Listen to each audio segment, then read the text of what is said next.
Ассаламу алейкум. Жалпы биздин Ааламкалар YouTube каналыбыздын көрүүчүлөрү жана катталуучулары, жалпы эле кадырман кыргызстандыктар, кутмандуу кошуга күнүңүздөр менен дейбиз.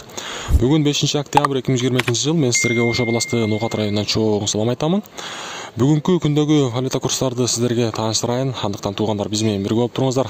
Ушул видеого колдоо иретинде лайктан басып, биздин каналга катталбасаңыз сөзсүз түрдө катталып койсоңуздар, биздеги акыркы жаңылыктарды көрүп турасыздар. Анда эмесе кеттик туугандар. Рубльде өзгөрүү болуп тур дейт. Сиздер менен биргеликте чогуу байкап көрөлү.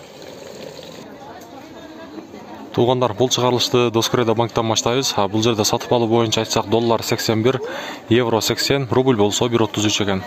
1000 рублиңиздер 1330 сом болуп турган кези. Обменкадан маалымат беребиз. Акча алмаштыруучу жер туугандар, бул жерде сатып алуу доллар 83, рубль болсо 1.32. Азия банкта болсо туугандар сатып алуу доллар 82.80, евро 80 сом 50 тиын, рубль болсо 1.33 экен. 1.33.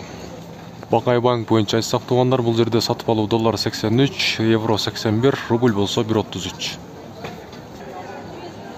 Финка банк боюнча айтсак туугандар, бул жерде сатып алуу доллар 82.50, евро 81, рубль болсо 1.33 экен. 1 тыйыны дагы бар. Ал эми Эко Исламик банк боюнча айтсак туугандар, бул жерде сатып алуусу доллар 80 сом 30 тиын, евро 78, рубль болсо 1.33. Ушундай туугандар. Бүгүнкү 5 октябрдын Ноокат шаарындагы курстар ушундай болду. Буюрса сиздерге дагы кызматты кылышка аракет кылабыз. Андыктан биз менен бирге болуп туруңуздар, колдоодо болуп туруңуздар. Кийинки чыгарылыштан жолукканга чейин аманчылыкта, сак саламатта туруңуздар. Ноокат шаарында бүгүн погода жакшы. Ушундай.